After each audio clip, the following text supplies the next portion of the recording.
Quiero leerles el comienzo de la Biblia. Abran su Biblia a Génesis 1. Abran su Biblia en Génesis 1. Y estoy leyendo de la Biblia de la Nueva Versión Americana, Biblia de las Américas, la que usó Moisés. Él dice, vamos a usar Reina Valera 60, pero creo que hay algunos escépticos aquí. En el principio creó Dios los cielos y la tierra. Y la tierra estaba desordenada y vacía, y las tinieblas estaban sobre la faz del abismo, y el Espíritu de Dios se movía sobre la faz de las aguas.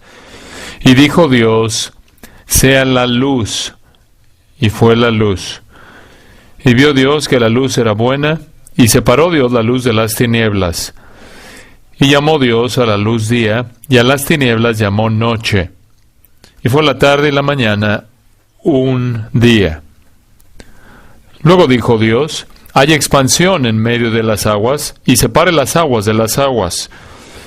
E hizo Dios la expansión, y separó las aguas que estaban debajo de la expansión, de las aguas que estaban sobre la expansión, y fue así.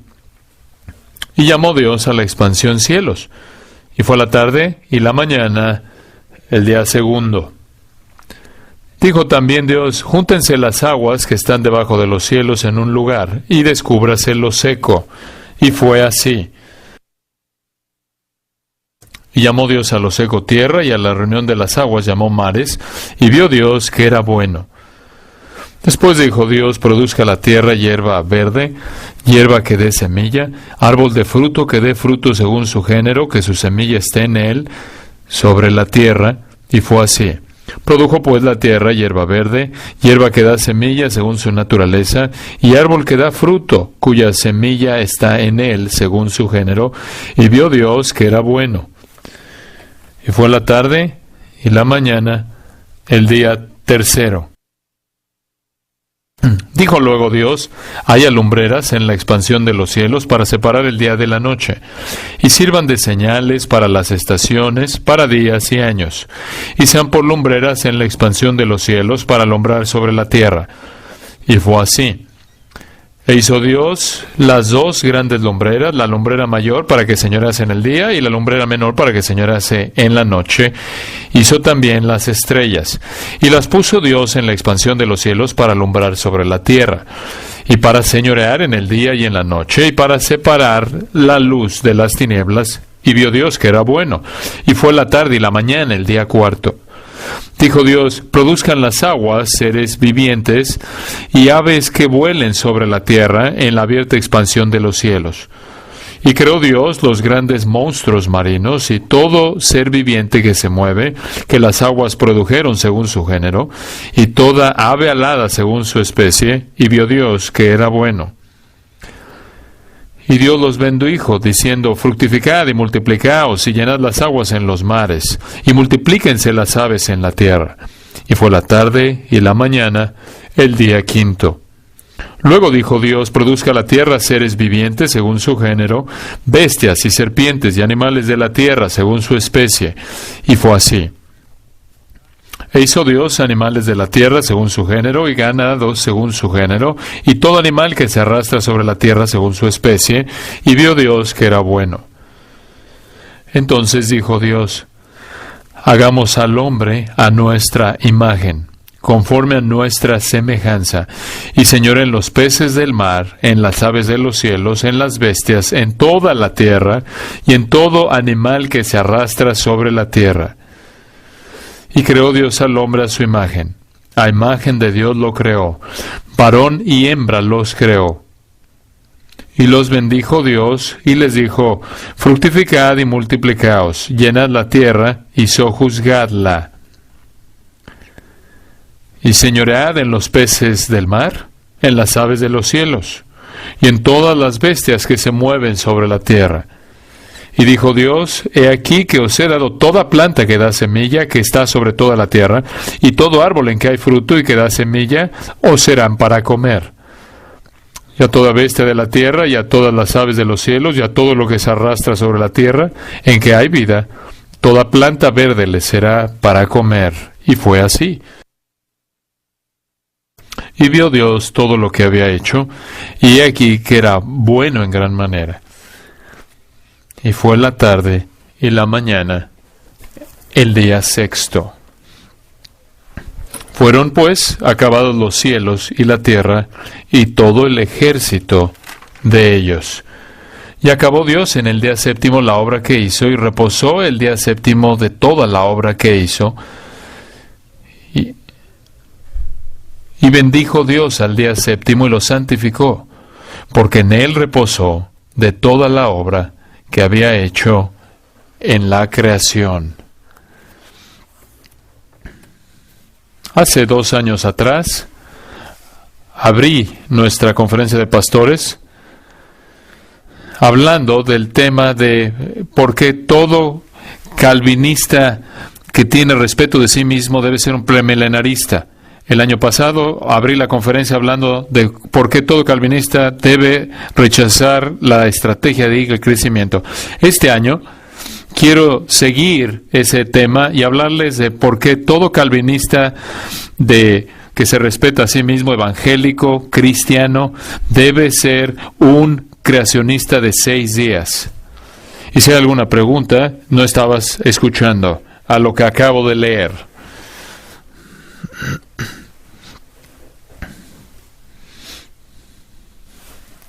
Quiero ayudarte con este tema aparentemente incómodo de creación de 6 días, de la evolución teísta y de la evolución progresionista y tierra antigua, tierra nueva, etcétera. Entonces quiero hablar de la teología de la creación. La teología de la creación.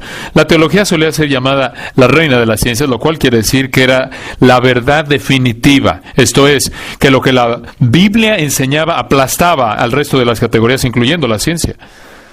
Y entonces la teología aún debe ser reconocida como el rey o la reina de las ciencias, porque aplasta al resto de las ideas. Es absolutamente verdad, es absolutamente precisa. La Biblia no es teoría, es hechos, es realidad, es verdad, es la manera en la que las cosas realmente son, es la manera en la que realmente sucedieron las cosas, incluyendo la creación. La Biblia no toma un segundo plano cuando habla del asunto de hablar del área científica. Si comenzamos a partir de la posición más ignorante y sugerimos, presentamos esta línea de razonamiento, van a ver a qué me refiero. La persona que entiende quién creó el universo, lo entiende. El que lo hizo, esto es, el que creó el universo y todo lo que está ahí, entiende cómo funciona. Él entiende cómo opera de manera perfecta, precisa. Y debido a que él lo creó, él no está esperando algún tipo de avance científico para comprenderlo. Él no está esperando que alguien descubra un sistema y le informe de cómo funciona todo. Debido a que el Creador lo diseñó, lo sostiene, y un día lo va a llevar a un fin, él lo entiende, él conoce, él sabe que la Tierra está suspendida en nada, es esférica, sabe que atraviesa una órbita girando sobre su eje en un sistema solar que la lleva de un extremo del universo al otro, conoce las galaxias, las asombrosas proporciones de las galaxias, entiende los hoyos, agujeros negros mejor que Stephen Hawking. Él entiende los ciclos del agua, del aire, de la biología, de química. Si él escribiera un libro, su libro reflejaría ese conocimiento perfecto. El que sea lo suficientemente inteligente y poderoso como para diseñar, crear y sostener la incalculable complejidad del universo y todo lo que está en el universo, ciertamente es lo suficientemente inteligente como para hacer la tarea menos difícil, que es escribir un libro que lo describa. Y debido a que él ha diseñado revelar algo para que sepamos en lugar de oscurecer las cosas, podemos asumir que cuando nos habla de estas cosas, lo que nos dice será lógico, coherente y comprensible. Si el Creador escribiera un libro y revelara la realidad con respecto a su creación, entonces sabríamos de la creación. Si el Creador no hubiera escrito de la creación, nadie sabría de la creación porque solo el Creador estuvo ahí. Y por cierto, el Creador, si escribiera un libro de su creación, nunca diría que la luna nunca diría que la luna tiene su propia luz, nunca diría que la tierra es triangular y es plana y está compuesta de 7 etapas, uno de mantequilla, uno de vino, y la tierra se está asentada sobre elefantes que cuando tiemblan, entonces tiemblan y tiembla la tierra. Esto es lo que el libro hindú dice. Entonces sabemos que eso no fue escrito por Dios. Es una mentira ridícula. El Upanishad hindú nos dice también cosas que no son correctas, cosas absurdas. El Creador nunca diría que solo hay 13 miembros del cuerpo mediante los cuales la muerte viene. Este es lo que el libro taoísta dice, o los temblores son causados por agua que se mueve por los vientos y el agua que mueve la tierra. Esto es lo que un libro budista sagrado dice. O si el Creador del universo hubiera escrito un libro, no hubiera dicho que Adán cayó más bien, Adán sintió que los hombres existieran para que tuvieran gozo, como nos dice segunda de Nefi en el libro del Mormón, el cual nos dice en Alma 7:10 que Jesús nació en Jerusalén. O si el Creador del universo escribiera un libro, él no diría que el hombre no está constituido de cerebro, hueso, sangre y huesos y de otros materiales, y que es incapaz de pecar y de causar enfermedad y de morir. Pero es lo que nos dice ciencia, salud y la llave de las Escrituras. Por cierto, el ciencio de las cuando habla la ciencia cristiana, no es ni de ciencia ni cristiana, es como no es como cuando el cereal que tenemos aquí en Estados Unidos, que se llaman nueces de uvas, que no tienen ni uvas ni nueces. Así es la ciencia cristiana, no es ni científica ni cristiana. El verdadero creador entiende la realidad de lo que ha creado de manera perfecta. Entonces, cuando venimos a la revelación que se nos ha dado por el Creador, tenemos un registro preciso de su creación. No puedes malentender Génesis 1. Con respecto a los orígenes, la Biblia puede ser confiada, así como puede ser confiada en cualquier otro tema. Podemos confiar en la Biblia como confiamos en ella en cualquier otro tema. La palabra de Dios habla de una manera clara. En el principio creó Dios los cielos y la tierra. Eso no es confuso. Nadie puede malentender lo que quiere decir. Aunque mi pequeña nieta, no hace muchos meses atrás se sentó en una escuela dominical y la maestra le dijo, Dios hizo todo. Dios hizo todo. A lo cual ella respondió, no hizo todo. Hay muchas cosas son hechas en China.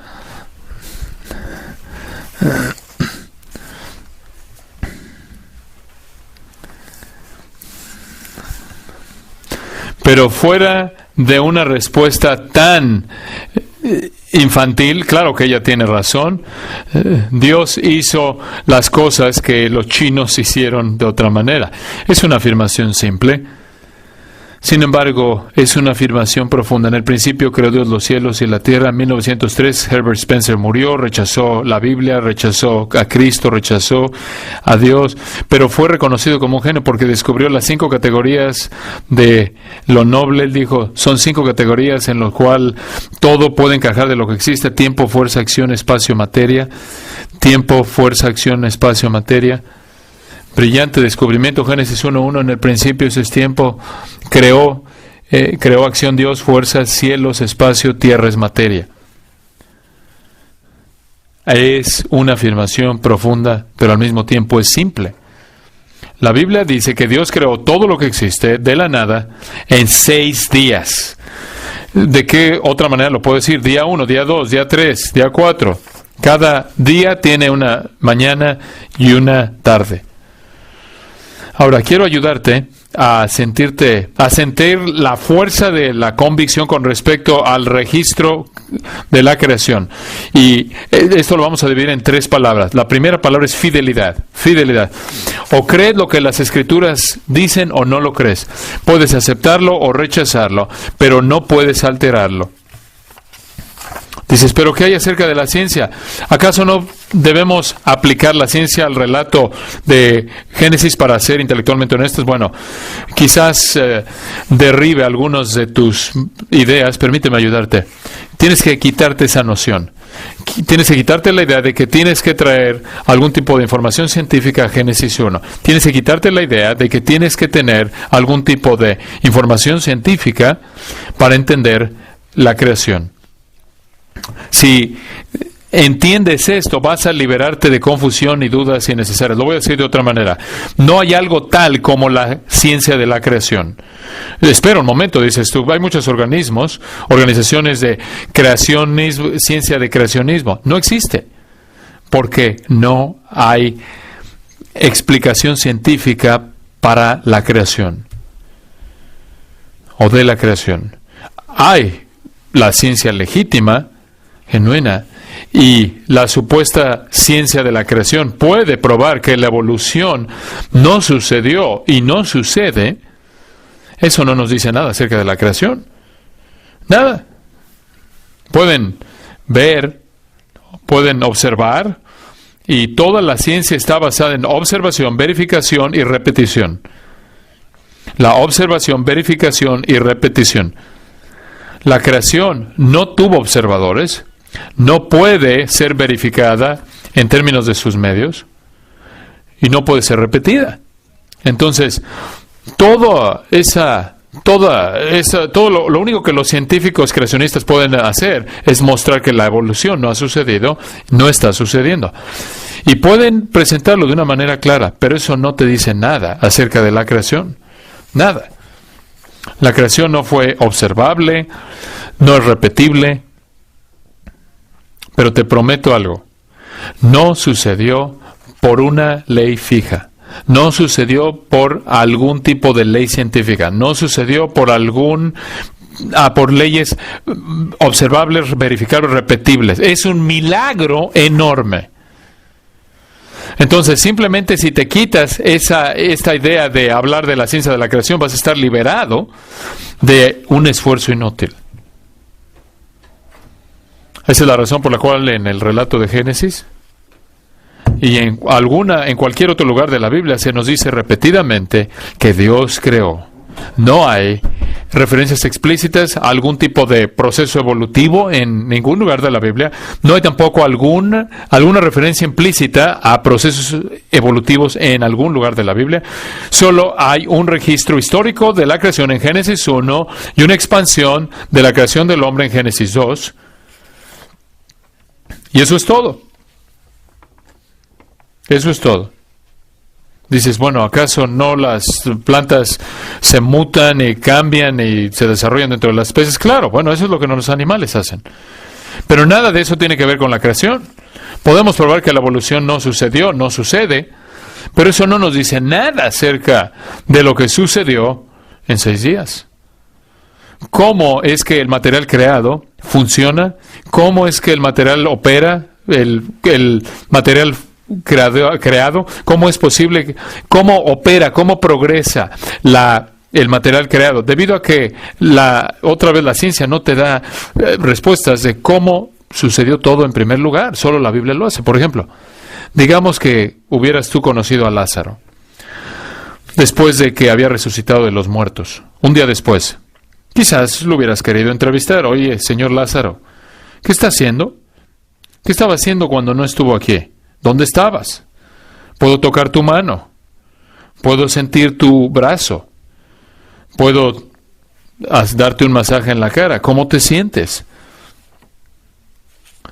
¿Piensas igual que antes de haber muerto? ¿Tienes memorias de tu pasado antes de morir? Podrías entrevistarlo hasta que estuvieras azul, hasta que te cansaras. Podrías analizar los procesos de su vida. Podrías ver cómo come, cómo opera, cómo piensa, cómo habla, cómo actúa. Y amigo mío, eso no te diría absolutamente nada de cómo es que regresó a la vida.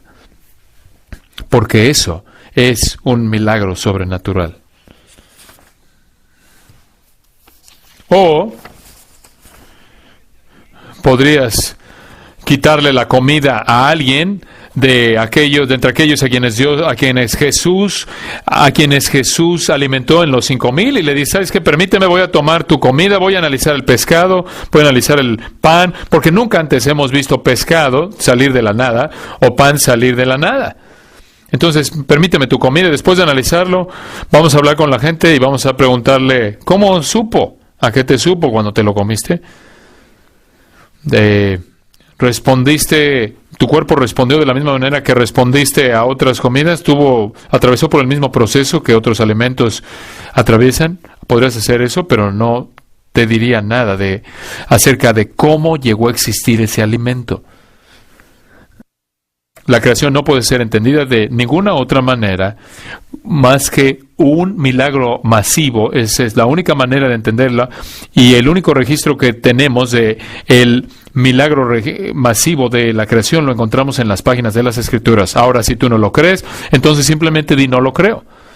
Pero no trates de imponerle en ese milagro masivo, el cual no puede tener una explicación científica. No trates de imponerle una idea científica. La creación no tiene relación alguna en absoluto a la ciencia conforme lo observamos, así como la gente que experimentó la comida que le dio el Señor en los 5,000, o como Lázaro experimentó la resurrección. La creación no es un evento científico. Realmente ninguna ley científica jugó algún papel ahí.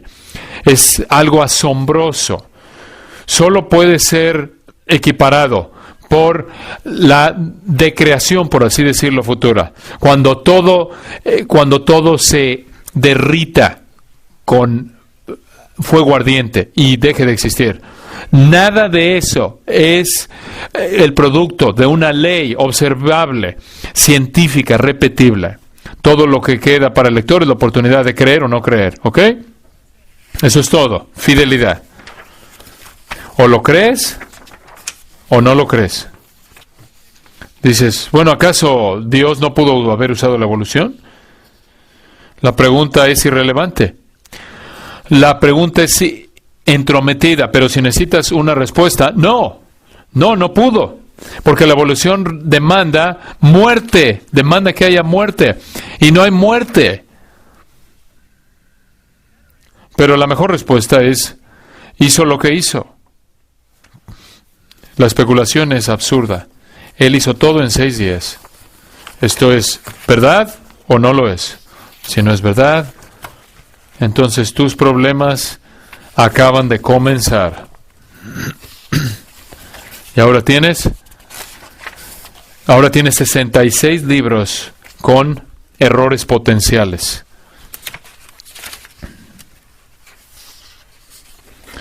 Job 38, él le dice, Dios le responde a Job a partir del torbellino, Job 38.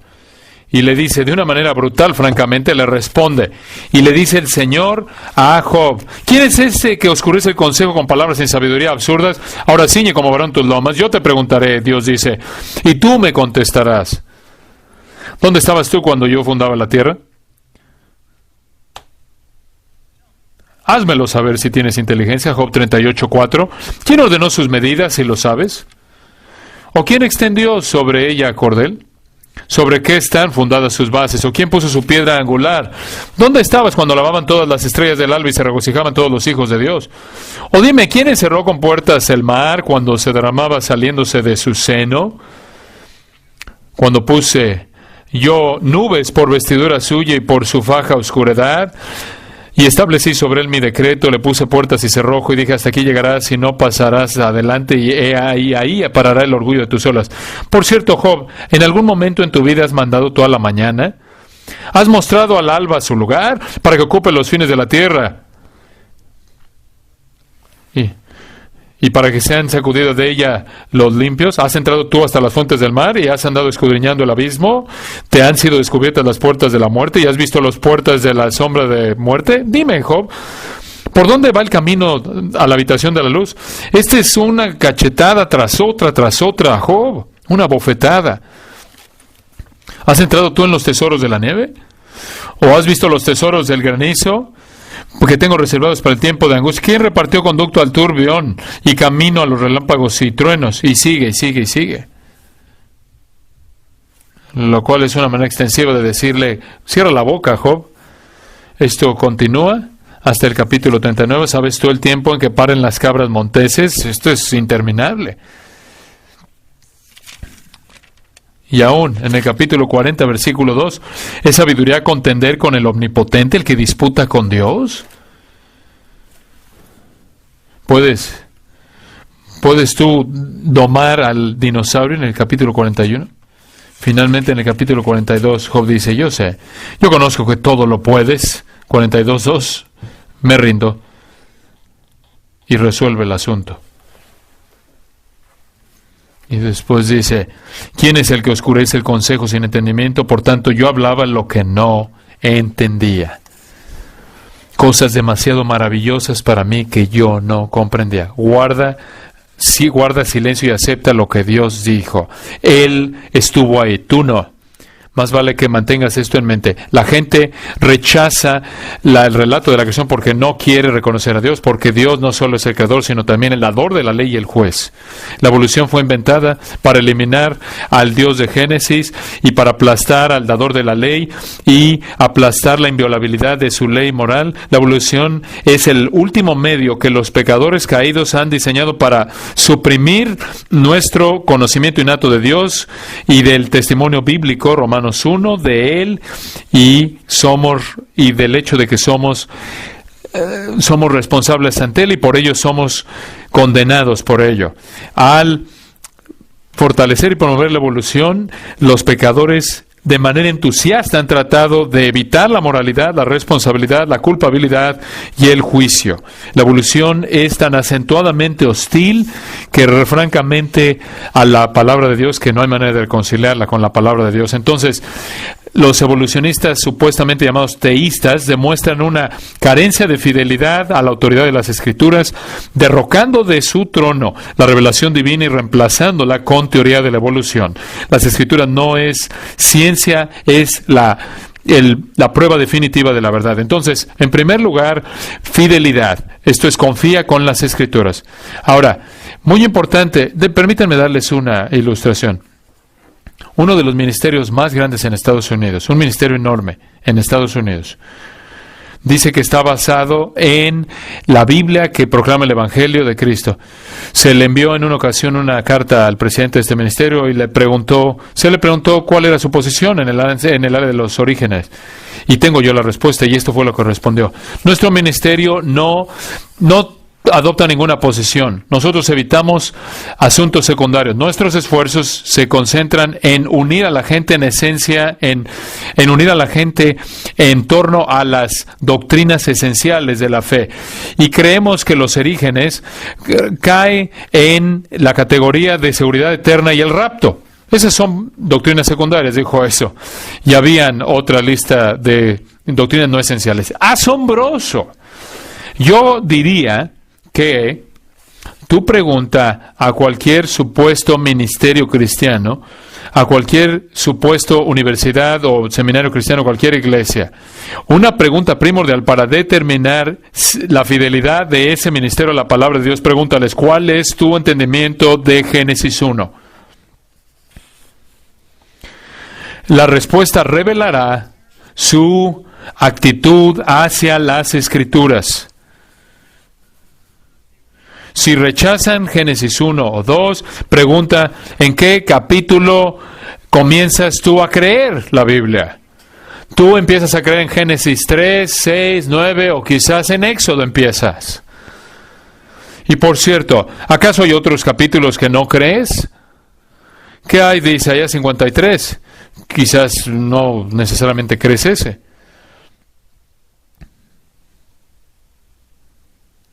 Fidelidad es el asunto.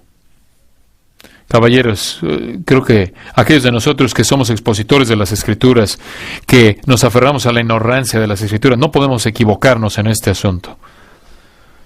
Entonces, la primera palabra es fidelidad, la segunda palabra es simplicidad.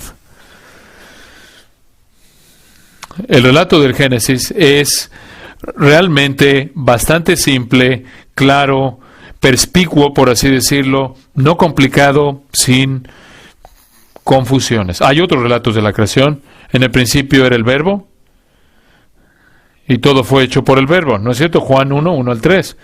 Nada de lo que fue hecho no fue hecho sin Él. Todas las cosas, Colosenses 1:16, fueron hechas por Él, para Él. Todas las referencias bíblicas apoyan la claridad simple de Génesis 1. Deuteronomio 4:32 habla del día en el que Dios creó al hombre en la tierra. El día que Dios creó al hombre en la tierra. Hay tantas referencias como estas, y quiero tomar unos minutos. Salmo 104, por ejemplo, bendice alma mía Jehová, oh Dios, mi Dios, tú eres muy grande, tú estás vestido de majestad y esplendor. Salmo 104, vestido con luz como cortina, tú eres el que establece sus aposentos entre las aguas, el que pone las nubes por su carroza, el que anda sobre las alas del viento, el que hace a los vientos sus mensajeros y a las flamas de fuego sus ministros. Él fundó la tierra sobre sus cimientos, no será jamás removida. Con el abismo como con vestido la cubriste. Sobre los montes estaban las aguas, a tu reprensión huyeron al sonido, etcétera, etcétera. Él envía los montes, Él hace que crezca el pasto para el rebaño. Versículo 24. Cuán innumerables son tus obras, oh Jehová. Hiciste todas ellas con sabiduría. Que la gloria del Señor, versículo 31 sea para siempre. Alégrese Jehová en sus obras. Salmo 148, quizás conocido para ustedes. Alaba al Señor. Nos dice, alabad en las alturas vosotros sus ángeles, alabad de vosotros sus ejércitos, alabadle sol y luna, alabad de vosotras todas lucientes estrellas, alaben el nombre de Jehová. Versículo 5, porque Él mandó y fueron creados. Si tú niegas el relato de la creación, tú quitas alabanza a Dios, tú le robas la alabanza a Dios. Dice Isaías 40:28, esto es serio. ¿No has oído que el Dios eterno, que es Jehová, el creador de los fines de la tierra, no desfallece con cansancio ni se fatiga? Me encanta Isaías 42, no puedo resistir llevarlos allá. Isaías 42, quizás el versículo 5. Isaías 42:5, así dice Jehová Dios, creador de los cielos y el que los despliega, el que extiende la tierra y sus productos, el que da aliento al pueblo que mora sobre ella y espíritu a los que por ella andan. Yo Jehová te he llamado en justicia y te sostendré por la mano, te guardaré y te pondré por pacto al pueblo, por luz de las naciones, para que abras los ojos de los ciegos, para que saques de la cárcel a los presos y de casas de prisión a los que moran en tinieblas. Yo Jehová, este es mi nombre y a otro no daré mi gloria ni mi alabanza esculturas. Como puedes ver ahí, el poder creador de Dios está ligado, el poder creador de Dios en la salvación está ligado a su poder creador en la creación. Marcos 10:6, desde el principio Dios los hizo varón y hembra. Efesios 3:9, Dios creó todas las cosas. En Apocalipsis, varios lugares habla de cómo Dios es creador. Apocalipsis 4:11, 10:6, capítulo 14, versículos 6 y 7. La adoración de Dios está ligada a Él como el creador. Apocalipsis se nos dice que tenemos que temerlo, adorarlo, darle gloria o perecer. ¿Y a quién adoramos? De acuerdo al libro de Apocalipsis, al Dios.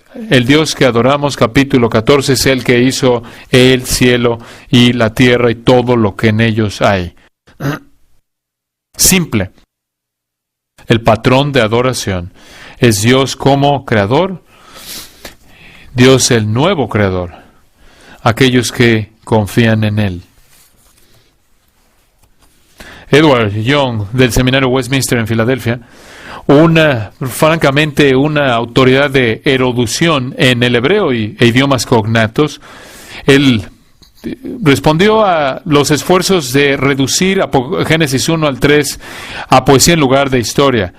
Y él dijo, y cito, escapar de las afirmaciones claras, simples de hechos de Génesis, mediante las cuales algunos evangélicos dicen que los primeros capítulos de Génesis son poesía o mito, por las cuales quieren decir que no deben ser tomados de manera clara y que la aceptación de tal perspectiva quita las dificultades. Dice, Génesis no es poesía. Hay relatos poéticos de la creación en la Biblia, por ejemplo, Salmo 104 y ciertos capítulos de Job, y difieren completamente del primer capítulo de Génesis. La poesía hebrea tiene ciertas características que no se encuentran en el primer capítulo de Génesis. Entonces, decir que Génesis 1 es poesía no es solución a la pregunta. El hombre que dice, creo que Génesis es un relato histórico, pero no creo en ese relato, es un mejor intérprete de la Biblia que el que dice, creo que Génesis es profundamente verdadero, pero es poesía. No tienes esa alternativa. 165 pasajes en Génesis directamente citados o referidos en el Nuevo Testamento, 200 se hacen referencia en el Nuevo Testamento, claras, simples, no complicados. Aún todo escritor del Nuevo Testamento se refiere a los primeros capítulos de Génesis, y están conscientes de esto, creo yo. Entonces, tenemos fidelidad y tenemos simplicidad. Y creo que como Iglesia del Señor Jesucristo, caballeros, tenemos que aferrarnos a las Escrituras desde el principio. Y cuando las Escrituras hablan de Génesis 1, de lo que dice, si nosotros nos equivocamos ahí, no lo creamos, estamos errando de manera innecesaria. La Iglesia del Dios vivo, 1 Timoteo 3, es columna y baluarte de la verdad. Somos los guardianes, los proclamadores del Dios verdadero y su revelación verdadera, y es una revelación no complicada de la creación que se nos da en Génesis. Y confundir esto, alterarla, tratando de aplicar de alguna manera leyes científicas a ese relato, es una pérdida de tiempo. Es un enorme milagro. Pero hay una tercera palabra en la que estoy interesado tocar con ustedes.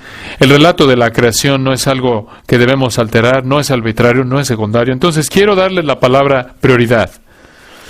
Es esencial, es crítico para el tema del propósito eterno de Dios y el tema de la revelación de Dios. Prioridad. ¿Cuál es la prioridad de Dios? ¿Por qué existe el universo? ¿Por qué existe la tierra, el universo? ¿Por qué Dios creó el universo, el hombre? ¿Por qué creó Dios todo? ¿Cuál es la meta, el propósito? Y por lo tanto, ¿cuál es la prioridad divina? Obviamente Dios claramente tenía un fin diseñado en mente. Dios no hace nada para lo cual no tiene un propósito. Dios diseña del fin hacia atrás. Entonces, a partir del fin y hacia atrás. Entonces, la existencia del universo y el teatro del universo, por así decirlo, que es la Tierra, y el hombre en la Tierra, debe tener un propósito definitivo. Dios está haciendo algo. Él está llevando a cabo algo mediante la inmensa diseño de circunstancias, contingencias, cambios, detalles, de persona a persona, todos los detalles de la vida humana, y de ciudad a ciudad, y de país en país, y de continente a continente. No todo es algo al azar. No, las cosas no suceden al azar, sino que hay un propósito fijo, establecido, una meta, un objetivo, para lo cual todo se mueve. Desde la creación hasta la providencia, hasta la consumación. ¿No es cierto? Jonathan Edwards lo dijo de esta manera. La providencia subordina todos los cambios sucesivos en los asuntos de la humanidad. Es una maravillosa manera de decirlo. La providencia subordina todo al propósito mayor. Todo de la creación a la consumación es parte de un gran plan que está siendo llevado a cabo por el poder, por la providencia poderosa de Dios. No hay una molécula hostil que opera fuera de ese plan.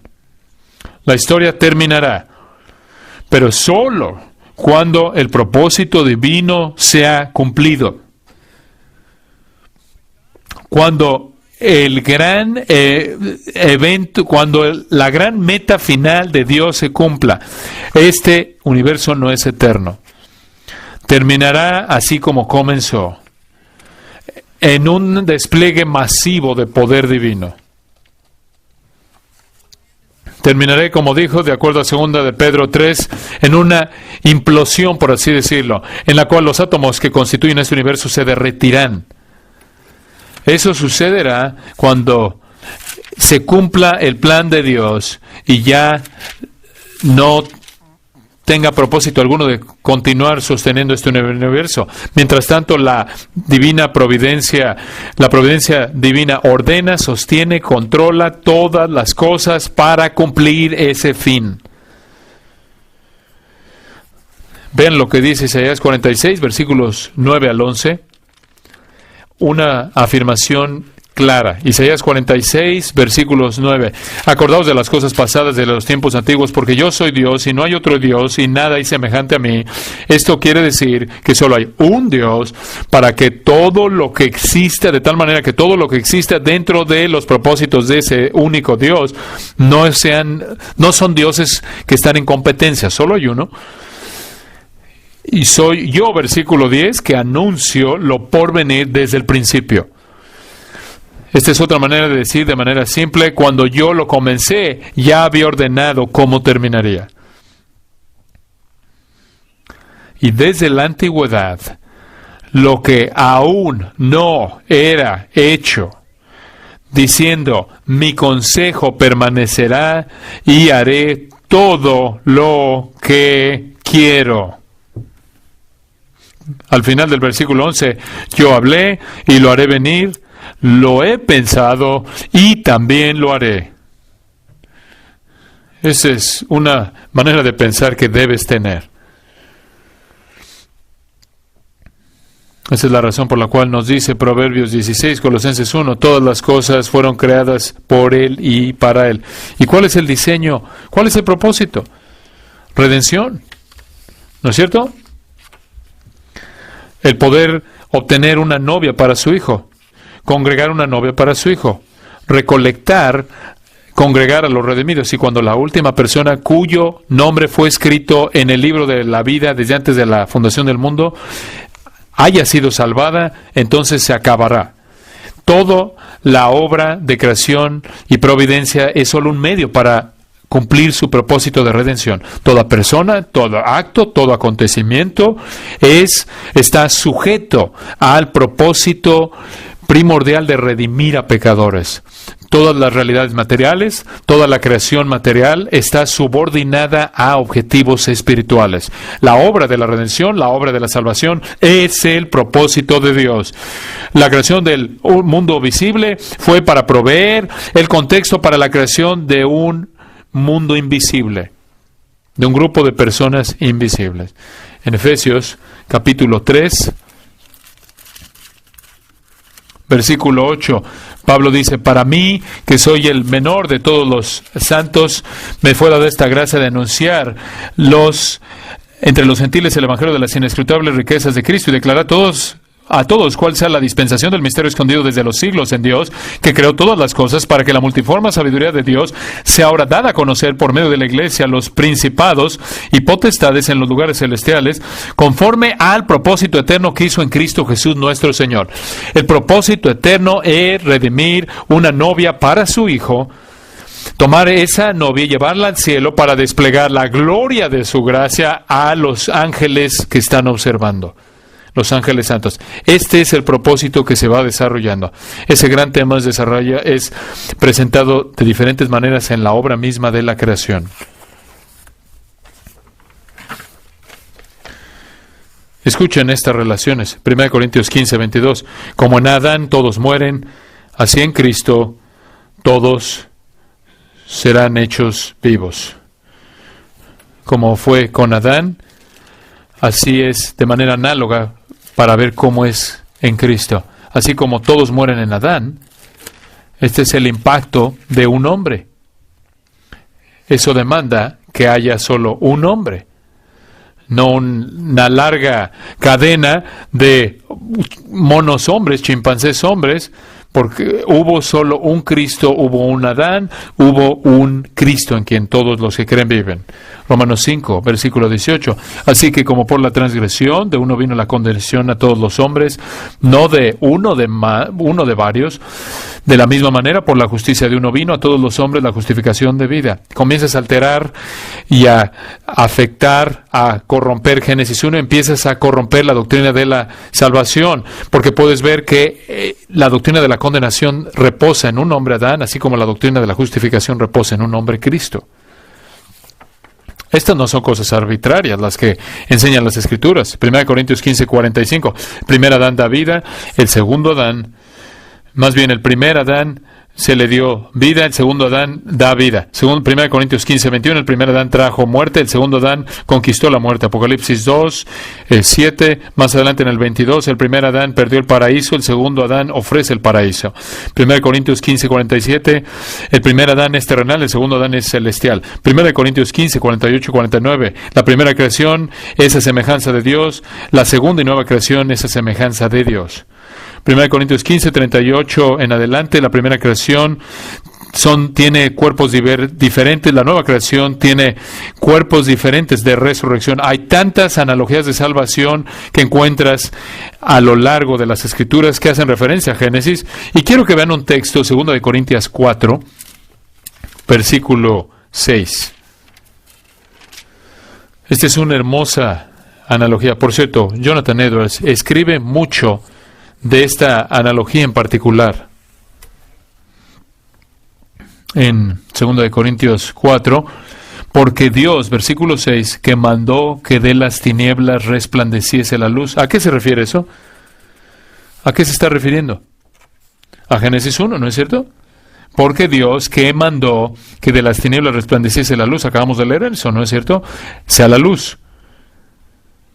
Es el que resplandeció en nuestros corazones para iluminación del conocimiento de la gloria de Dios en la faz de Jesucristo. La analogía es la siguiente. Así como Dios creó de manera luz instantánea, creó luz instantánea, así Él crea vida instantánea. Así como Dios creó luz instantánea, así crea Él luz espiritual instantánea. Este no es un proceso largo. En la creación todo comenzó en la oscuridad y sin forma y vacía hasta que Dios trajo la luz y fue instantáneo. Así también en la salvación, el pecador está en un vacío oscuro, sin forma, vacío, hasta que la luz está brillando, la gloria brillante de Dios en la faz de Jesucristo lo ilumina por un milagro divino. El milagro de la luz espiritual es análogo al milagro de la luz física en la creación. Jesús, de hecho, es llamado en Juan 8:12, lo dice, yo soy la luz del mundo. La recuperación de los elegidos de la oscuridad mediante el poder instantáneo de Dios, quien disipa la oscuridad al abrir el corazón a la luz del Evangelio, está anclado a Génesis 1:1-2. Esto no es proceso alguno, esto es un milagro divino. Después de esa luz original, después de que esa luz original fue soberanamente creada, siguió en los siguientes días de la creación, tanto tarde, mañana. A lo largo de los 6 días, tarde y mañana, fue la tarde y la mañana, tarde y la mañana. Jonathan Edwards dice que este es otro retrato del creyente, que aunque se le ha dado luz, y aunque ha sido sacado de la oscuridad, aún experimenta la realidad de la oscuridad presente y está atrapado entre la oscuridad y la luz. Conforme progresa la creación, hay más belleza, hay más perfección. Comienza con Dios diciendo esto es bueno, esto es bueno. Comienza con Él diciendo esto es muy bueno, en gran manera bueno. La creación del hombre en el 6º día es una ilustración análoga a la creación del pecador, a quien se le da luz, la luz de la gloria de Dios brillando en la faz de Cristo que resplandece en su alma oscura, y los días subsecuentes Él lucha entre la luz y la oscuridad. Pero en el progreso espiritual, en un progreso espiritual se va moviendo, va progresando, en un progreso en el cual es mayores, más hermoso, y un día podemos continuar con la analogía, hasta que un día entra al descanso, al reposo celestial, en donde todo es luz, en ese reposo, en ese sabbat celestial. El drama de la salvación está en la creación por analogía.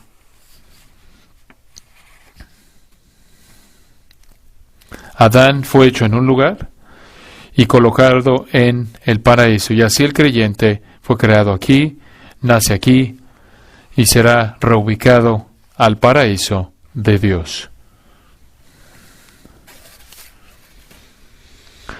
Esto es verdad magnífica.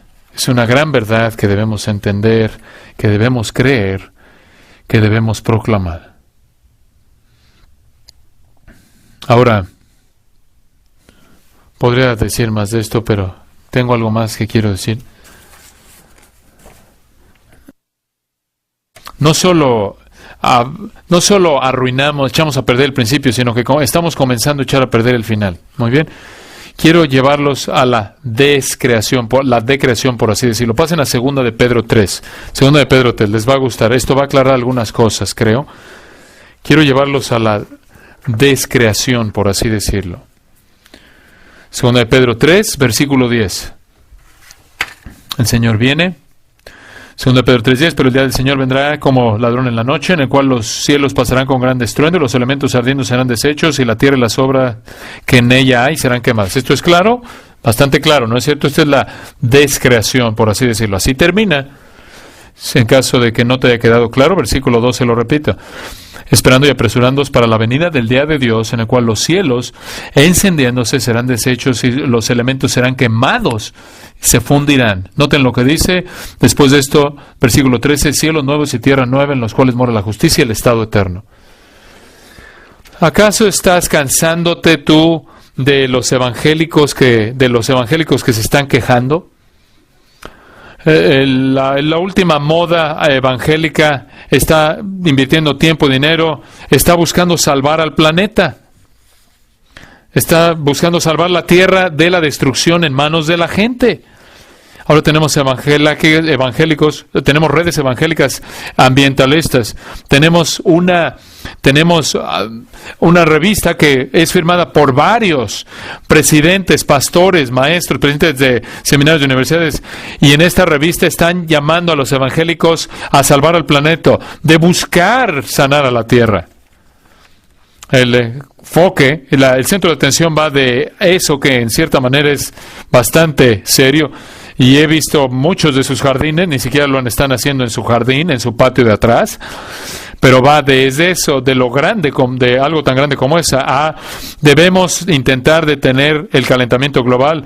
De lo contrario, las capas polares van a derretirse y todos nos vamos a derretir. Y yo te quiero preguntar, ¿alguna vez has visto un arco iris? Porque cada vez que aparece un arco iris, esta es la promesa de Dios de que Él nunca otra vez destruirá la tierra mediante agua. Relájate, tranquilo.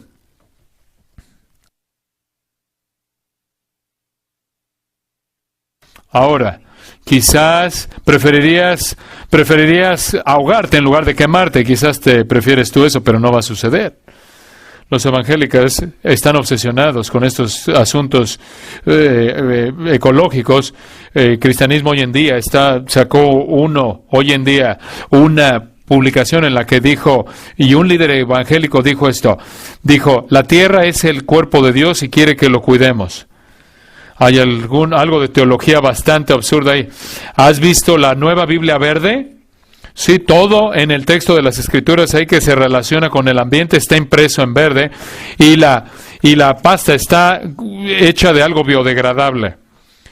Y apenas una revista de Biola está publicando cómo está reverdeciendo Biola, en un esfuerzo por hacer que, por ejemplo, muchos cristianos reduzcan su producción de dióxido de carbono. Escuchen lo que dice en la Declaración Evangélica del Cuidado de la Creación. Escuchen las afirmaciones. Hemos pecado. en nuestra mayordomía de la creación. Por lo tanto, nos arrepentimos de la manera en la que hemos destruido, contaminado la obra del Creador. Otra, nos comprometemos a extender la sanidad de Cristo a la creación. Tengo noticias para ti. Él la maldijo.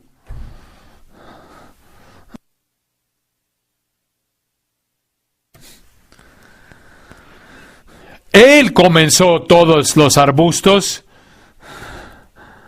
Él comenzó con toda la mala hierba. Él comenzó con todos los desastres. Otra confesión. Confesamos los pecados de la degradación de la tierra, deforestación, extinción de especies, degradación o contaminación del agua, toxificación global, una intoxicación global, crecimiento de población. La pobreza humana es una consecuencia de una degradación ambiental. Por cierto, obviamente esto no es verdad. La pobreza humana es una consecuencia de no someter a la creación mediante todo medio posible. Otra confesión de estas personas: el cosmos en toda su belleza, en su estado salvaje vida, es la obra de nuestro amor creador, de nuestro creador amoroso. ¿Acaso se saltaron Génesis 3? Lo maldijo. Dios lo creó bien y nosotros lo hemos corrompido. No, Él lo creó bueno, el hombre pecó y Él lo maldijo, Él lo corrompió. La gente no entiende la teología. 52% de los evangélicos apoyan sanciones ambientales estrictas. Quiero decirte algo. La tierra se ha deteriorado de su bondad original y probablemente empeorará, pero no es por lo que el hombre le ha hecho, sino por lo que Dios le hizo. La maldijo en Génesis 3. Y lo que nos dice que hagamos es buscar recobrar la belleza que está ahí en la creación. Si no fuera por el cuidado humano, si no fuera por el uso de todo lo que está en esta tierra, si no fuera por el uso de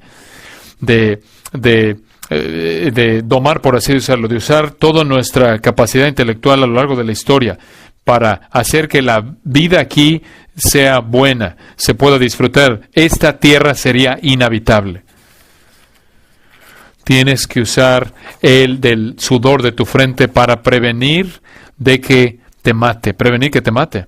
Si tú la sometes, nota las riquezas que salen de ella.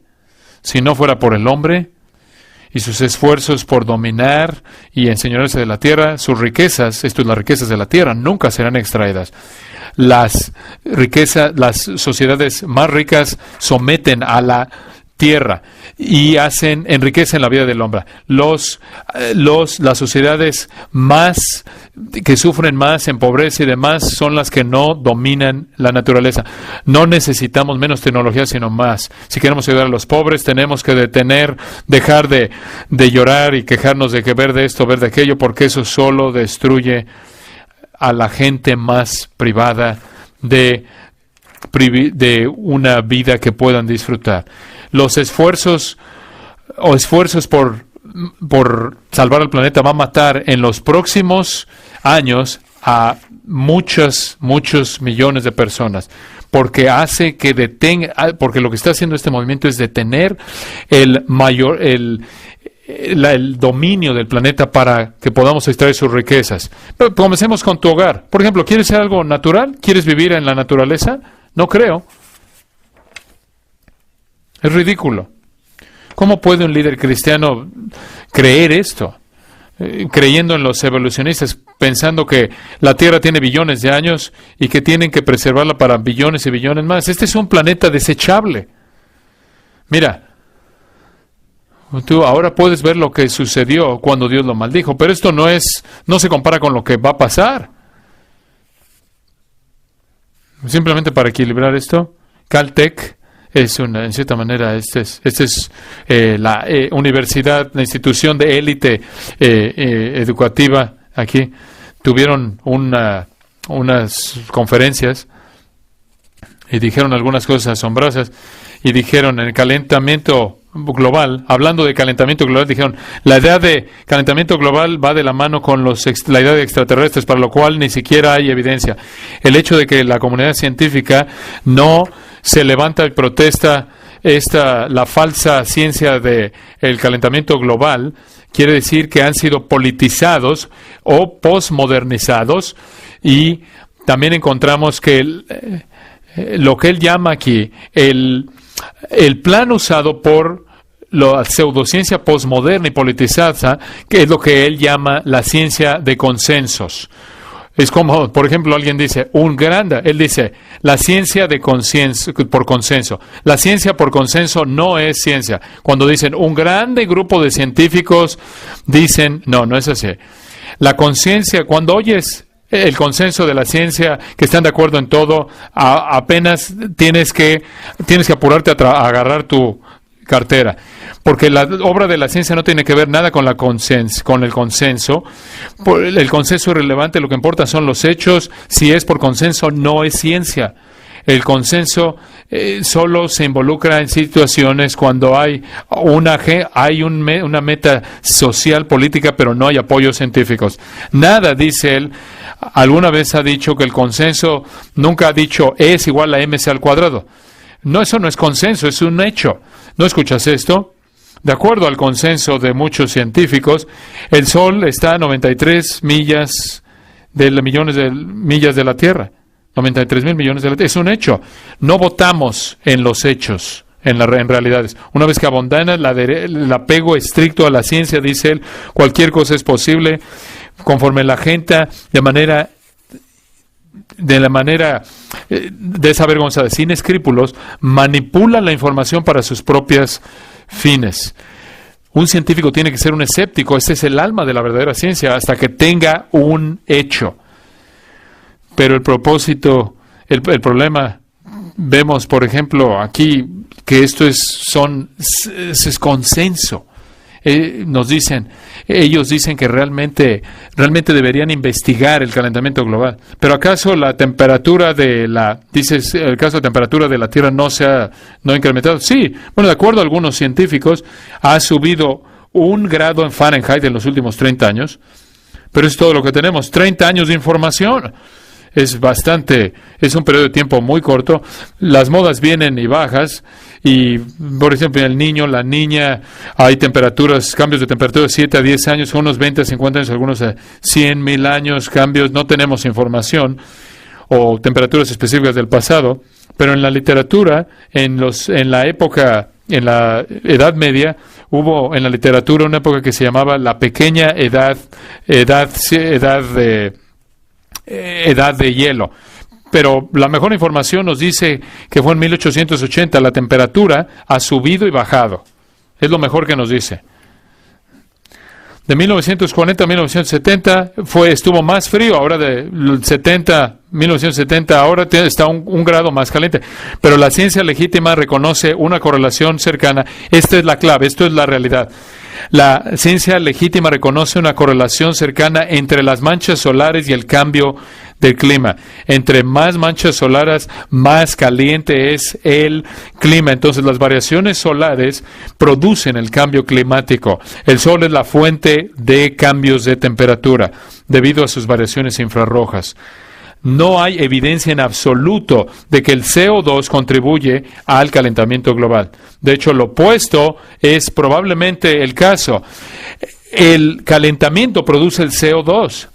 El Sol calienta y es medible por el incremento de manchas solares. Esto calienta los océanos. Cuando los océanos se calientan, liberan más CO2 y entonces el Sol, el calor del Sol, la temperatura del Sol, determina el CO2 que es liberado en la atmósfera y no al revés. Por cierto, las plantas producen CO2, dióxido de carbono. Lo que produce el hombre es mínimo, marginal, inconsecuente. La temperatura, entonces, una temperatura más caliente no es producida por el hombre. La industria no afecta el CO2 en la atmósfera. El vapor en el agua y en las nubes constituyen casi todo el CO2, y el cambio en el clima es un efecto de campos electromagnéticos en el Sol. Nada más. Dices, bueno, ¿qué están tratando de hacer? ¿De qué? ¿En qué consiste este movimiento?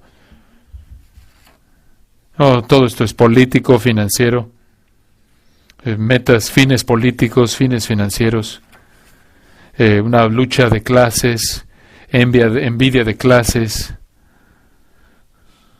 No hay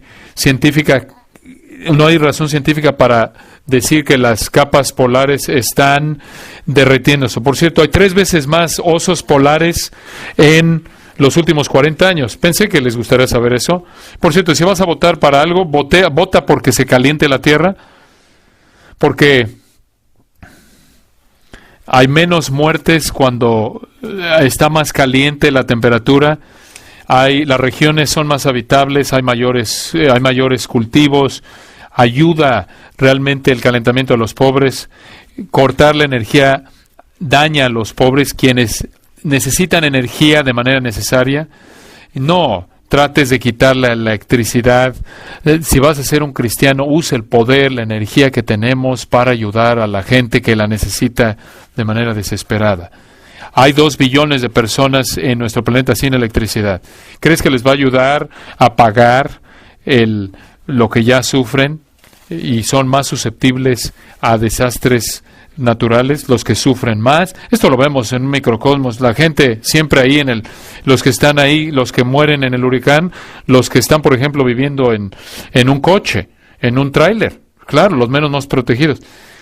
Quitar la energía, bajar la energía, no es legítima, no es científico, es mortal. Entonces, bueno, mata un venado, pisa el pasto y disfruta de la naturaleza. Y puedes ahí incluir lo que quieras para que disfrutes de la creación. Algo interesante, 100 billones de dólares, 100 miles de millones más bien, se han gastado para mostrar para tratar de apoyar el calentamiento global. Contrario al método científico.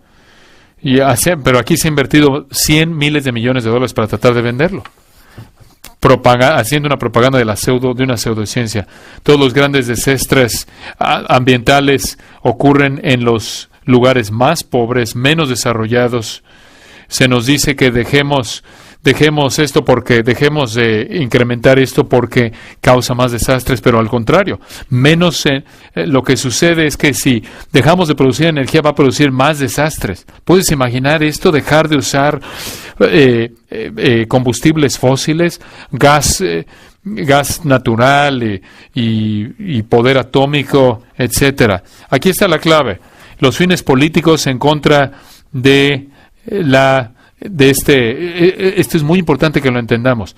La Tierra no es un ecosistema frágil que tiene billones de años de edad, que está sostenido por el azar, sino que es un sistema robusto, fuerte, sostenido por Dios, que sostiene todas las cosas por la palabra de su poder. Nunca tuvo en mente Dios que lo dejáramos virgen, sino que fuera usado. Les voy a mostrar un versículo. He estado hablando mucho, entonces vamos a meter aquí un versículo. Génesis 8. Vayan a hacer Génesis 8, al final de Génesis 8. Y después les voy a dar otra ilustración y ya termino.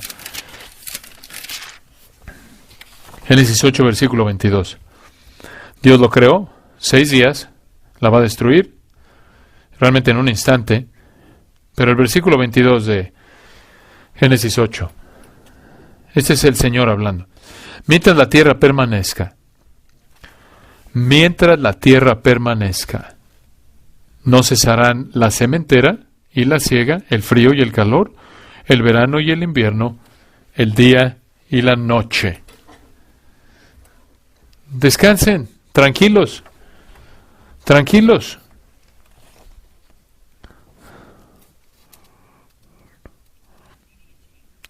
DDT, ¿recuerdan eso? Salvó a millones de vidas en África de mosquitos, malaria. No sé si saben esto, pero en 1960 la malaria causada por los mosquitos fue virtualmente erradicada en 1960 en África. En el mismo año, 1960, un libro feminista, un escritor feminista, presentó un libro que se llamaba La Primavera Silenciosa, y en ese libro dijo que el DDT causaba cáncer. DDT fue censurado en todo el mundo, un insecticida, y desde ese entonces decenas de millones de africanos han muerto de malaria, y ahora sabemos científicamente que DDT no causa cáncer. Uy, qué pena. El calentamiento global es otra cosa que está en la categoría de DDT. Continúa apilando cuerpos en África y en otros lugares del tercer mundo. Y la realidad es que podemos extraer todo en este planeta con una mayordomía responsable, disfrutando de él hasta el día en el que el Señor mismo lo lleve a su fin.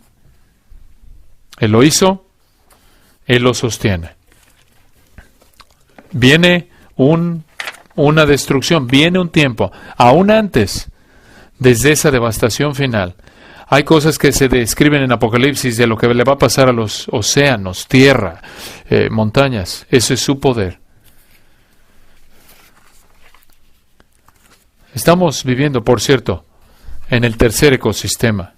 Pre-caída, post-caída, pre-diluvio, post-diluvio.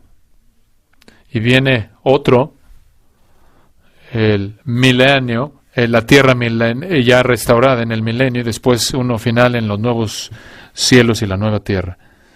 Queremos ser fieles, ¿no es cierto? Debemos ser fieles al texto de las Escrituras. ¿Todo está ahí? Padre, te damos gracias por la manera en la que te has revelado a ti mismo. Te alabamos como el Creador, el sostenedor, el sustentador, el consumador del universo. Cuando pensamos en esto, en la maravilla de esto, la asombrosa realidad de esto, que tú pudieras hablar y crearas un universo por tu palabra y existiera de manera instantánea y pudieras hablar y destruirlo con la misma velocidad, de manera inmediata. Y mientras tanto tú lo sostienes y tú lo llenas. Aunque está maldecido, hay tantas riquezas que el hombre, con el sudor de su frente, por el sudor de su fuerte frente, puede extraer y después alabarte como el Creador, el dador de toda cosa buena.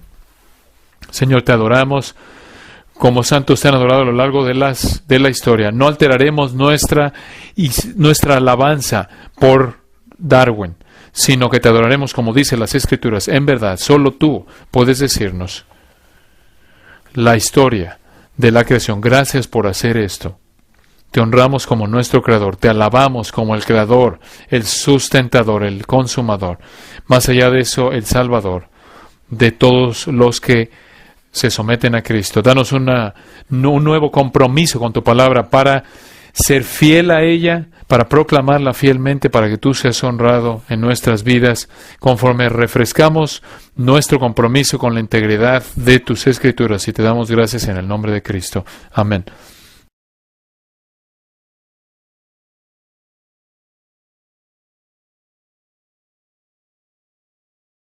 Que había hecho en la creación.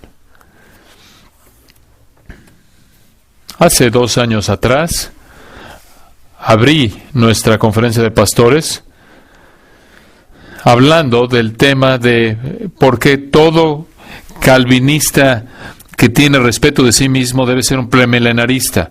El año pasado abrí la conferencia hablando de por qué todo calvinista debe rechazar la estrategia de crecimiento. Este año quiero seguir ese tema y hablarles de por qué todo calvinista que se respeta a sí mismo, evangélico, cristiano, debe ser un creacionista de 6 días. Y si hay alguna pregunta, no estabas escuchando a lo que acabo de leer.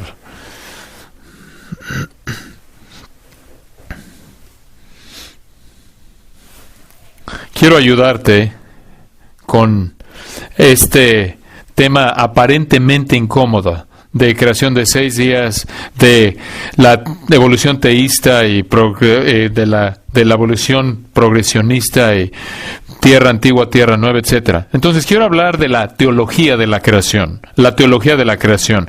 La teología solía ser llamada la reina de las ciencias, lo cual quiere decir que era la verdad definitiva. Esto es, que lo que la Biblia enseñaba aplastaba al resto de las categorías, incluyendo la ciencia. Y entonces la teología aún debe ser reconocida como el rey o la reina de las ciencias, porque aplasta al resto de las ideas. Es absolutamente verdad, es absolutamente precisa. La Biblia no es teoría, es hechos, es realidad, es verdad. Árbol de fruto que dé fruto según su género, que su semilla esté en él, sobre la tierra, y fue así. Produjo pues la tierra hierba verde, hierba que da semilla según su naturaleza, y árbol que da fruto, cuya semilla está en él según su género, y vio Dios que era bueno. Y fue la tarde y la mañana, el día tercero. Dijo luego Dios: haya lumbreras en la expansión de los cielos para separar el día de la noche, y sirvan de señales para las estaciones, para días y años, y sean por lumbreras en la expansión de los cielos para alumbrar sobre la tierra. Y fue así. E hizo Dios las dos grandes lumbreras, la lumbrera mayor para que señorease en el día y la lumbrera menor para que señorease en la noche. Hizo también las estrellas, y las puso Dios en la expansión de los cielos para alumbrar sobre la tierra, y para señorear en el día y en la noche, y para separar la luz de las tinieblas. Y vio Dios que era bueno. Y fue la tarde y la mañana, el día cuarto. Dijo Dios: produzcan las aguas seres vivientes y aves que vuelen sobre la tierra en la abierta expansión de los cielos. Y creó Dios los grandes monstruos marinos y todo ser viviente que se mueve, que las aguas produjeron según su género, y toda ave alada según su especie, y vio Dios que era bueno. Y Dios los bendijo, diciendo: fructificad y multiplicaos, y llenad las aguas en los mares, y multiplíquense las aves en la tierra. Y fue la tarde y la mañana, el día quinto. Luego dijo Dios: produzca la tierra seres vivientes según su género, bestias y serpientes y animales de la tierra según su especie. Y fue así. E hizo Dios animales. Es la manera en la que las cosas realmente son, es la manera en la que realmente sucedieron las cosas, incluyendo la creación. La Biblia no toma un segundo plano cuando habla del asunto de hablar del área científica. Si comenzamos a partir de la posición más ignorante y sugerimos, presentamos esta línea de razonamiento, van a ver a qué me refiero. La persona que entiende quién creó el universo, lo entiende. El que lo hizo, esto es, el que creó el universo y todo lo que está ahí, entiende cómo funciona. Él entiende cómo opera de manera perfecta, precisa. Y debido a que él lo creó, él no está esperando algún tipo de avance científico para comprenderlo. Él no está esperando que alguien descubra un sistema y le informe de cómo funciona todo. Debido a que el Creador lo diseñó, lo sostiene, y un día lo va a llevar a un fin, él lo entiende, él conoce, él sabe que la Tierra está suspendida en nada, es esférica, sabe que atraviesa una órbita girando sobre su eje en un sistema solar que la lleva de un extremo del universo al otro, conoce las galaxias, las asombrosas proporciones de las galaxias, entiende los hoyos, agujeros negros mejor que Stephen Hawking. Él entiende los ciclos del agua, del aire, de la biología, de química. Si él escribiera un libro, su libro reflejaría ese conocimiento perfecto. El de la tierra según su género, y ganado según su género, y todo animal que se arrastra sobre la tierra según su especie, y vio Dios que era bueno. Entonces dijo Dios: hagamos al hombre a nuestra imagen, conforme a nuestra semejanza, y señoren los peces del mar, en las aves de los cielos, en las bestias, en toda la tierra, y en todo animal que se arrastra sobre la tierra. Y creó Dios al hombre a su imagen.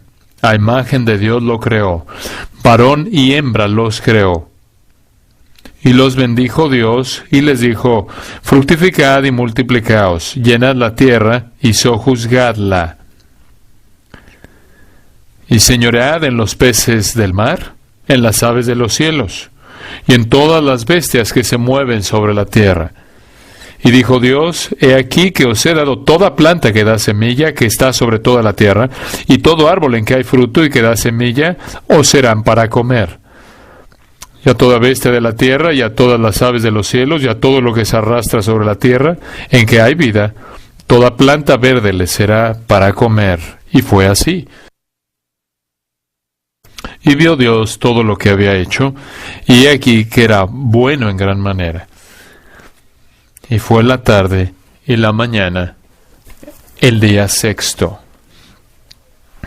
Fueron pues acabados los cielos y la tierra, y todo el ejército de ellos.